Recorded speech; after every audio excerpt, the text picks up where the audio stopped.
வணக்கம். இந்த வீடியோவில் சென்னை ஸ்பெஷல் வடகறி எப்படி செய்யுதுன்னு பார்க்கலாம். 1.5 கப்பு கடலைப்பருப்பு நல்லா ஒரு 3-4 தடவை கழுவிட்டு நல்லா முங்குற அளவுக்கு தண்ணி வச்சு ஒரு மணி நேரம் ஊறட்டும். 4 வெங்காயம் நீல வாக்கில் நறுக்குனது, ஒரு 5 பச்சை மிளகா, கொஞ்சம் இஞ்சி பூண்டு பேஸ்ட், ஒரு புடி அளவுக்கு புதினா, ஒரு 3 தக்காளி. ஒரு பாத்திரத்தில் எண்ணெய் சூடாகட்டும். இதில் ஒரு பிரிஞ்சி இலை, ஒரு பட்டை, 2 கிராம்பு சேர்த்து கொஞ்சம் பொரியட்டும். பொரிஞ்சவுடனே நம்ம வெங்காயம் சேர்த்து நல்லா வதக்கிக்கலாம். வெங்காயம் நீல வாக்கில் நறுக்குனா ரொம்ப நல்லாயிருக்கும் இந்த வடகறிக்கு. இந்த வெங்காயம் வதங்கும் போதே நம்ம பச்சை மிளகாவையும் சேர்த்து வதக்கிக்கலாம்.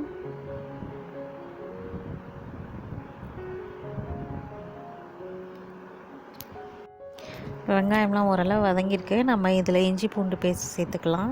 இந்த இஞ்சி பூண்டு பேஸ்ட்லேயே கொஞ்சம் நான் சோம்பு போட்டு அரைச்சி வச்சுருக்கேன், அதனால் அதை அப்படியே சேர்த்துக்கலாம். சோம்பு தனியாக போடணுன்னு அவசியம் இல்லை. சோம்பு போட்டு அரைக்கும் போது நல்லா வாசனையாக இருக்கும்.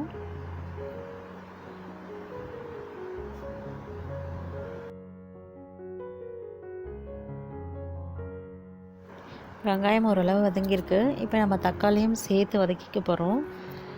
தக்காளி கொஞ்சம் போட்டுட்டு நல்லா ஒரு 2 பெரட்டினவுடனே கொஞ்சமாக உப்பு சேர்த்துக்கோங்க. ஸோ வெங்காயம் தக்காளி எல்லாமே கொஞ்சம் உப்பு சேர்த்தவுடனே நல்லா வதங்கிடும்.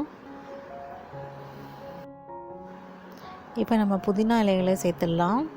இதை நான் பொடியாக கட் பண்ணி வச்சுருக்கேன். நல்லா ஒரு பொடி புதினா இருந்தால் போதும், நிறைய போடணுன்னு அவசியம் இல்லை. புதினா சேர்த்தா ரொம்ப வாசனையாக இருக்கும், இல்லைனாலும் பரவாயில்ல. இதையும் போட்டு நல்லா கொஞ்சம் வதக்கிக்கலாம்.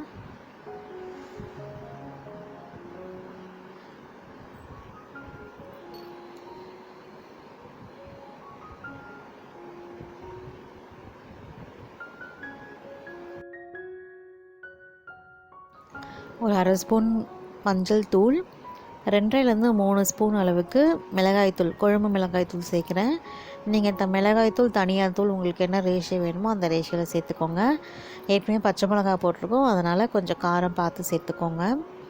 இது நல்லா பெரட்டி விட்டுட்டு கொஞ்சம் நிறையவே தண்ணி வைக்கணும் இது கொதிக்கிறதுக்கு. அப்போ நம்ம கடலப்பருப்பு நம்ம அடை மாதிரி தட்டி போட்டு உடச்சி இதில் போடும்போது நல்லா அந்த தண்ணியெல்லாம் அப்சர்வ் பண்ணிக்கும், ரொம்ப திக்காயிடும். அதனால் கொஞ்சம் நிறைய தண்ணி வச்சு நல்லா கொதிக்கணும். ஸோ தாராளமாக தண்ணி விட்டு இதுக்கு தேவையான அளவு உப்பு சேர்த்துடலாம்.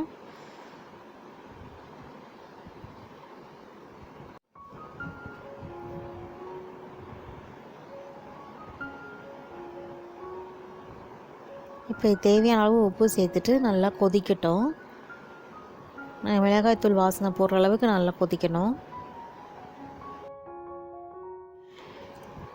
இப்போ இந்த கடலப்பருப்பை வடைக்கு இருக்கிற மாதிரி நல்லா குறைன்னு அரைச்சிக்கலாம். இதில் கொஞ்சம் உப்பு சேர்த்துடலாம். இப்போ தவா நல்லா சூடாகிட்ருக்கு. இதில் ஒரு சின்ன உருண்டை போட்டு நம்ம அடை மாதிரி தட்டிக்கலாம். ஆக்சுவலாக வடகறியில் நல்லா எண்ணெயில் போட்டு பொரிச்சும் போடுவாங்க. ஸோ ரொம்ப ஆயிலியாக இருக்கும் அப்படின்னு ஃபீல் பண்ணுறவங்க இந்த மாதிரி அடை தட்டி போடலாம்.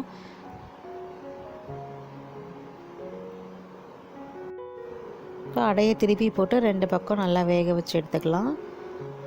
கொஞ்சமாக எண்ணெய் சேர்த்துக்கோங்க அதில். இப்போ இந்த அடையெல்லாம் ரெடியாக இருக்குது. இப்போ இந்த அடையை எடுத்து நம்ம தனியாக ஒரு தட்டில் வச்சுக்கலாம். நான் எல்லா மாவையும் அடை தட்டிட்டேன். இப்போ இது கொஞ்சம் ஆறுனதுக்கு அப்புறமா இந்த மாதிரி ஒரு மிக்ஸி ஜாரில் நல்லா அந்த அடையை பிச்சு போட்டு நல்லா ஒரு தடவை நல்லா ஓட்டி எடுத்துக்கலாம். அரைச்சி வச்சுருக்க அந்த அடையை நம்ம இதில் சேர்த்துடலாம். நல்லா கொதிக்குது இல்லையா குழம்பு, இதில் நம்ம சேர்த்துட்டு நல்லா கலந்து விட்டுடலாம். நல்லா ஒரு கொதி வந்ததுக்கப்புறமா நாங்கள் கொஞ்சம் சிம்மில் வச்சு ஒரு 10 நிமிஷம் கொதிக்கட்டும். இது நல்லா திக்காயிடும், அதே மாதிரி அடி பிடிக்கவும் செய்யும். கொஞ்சம் பார்த்து பக்கத்தில் இருந்து செய்யுங்க. இப்போ நல்லா கொதிச்சிட்ருக்கு. தண்ணியெல்லாம் நல்லா இழுத்துரும் இந்த வடகறி. சுவையான வடகறி ரெடி ஆகிடுச்சு. இது இட்லி, தோசை, பொங்கல், பூரி இதுக்கெலாம் ரொம்ப சூப்பராக இருக்கும். நீங்களும் ட்ரை பண்ணி பாருங்கள். எப்படி வந்ததுன்னு சொல்லுங்கள். நன்றி.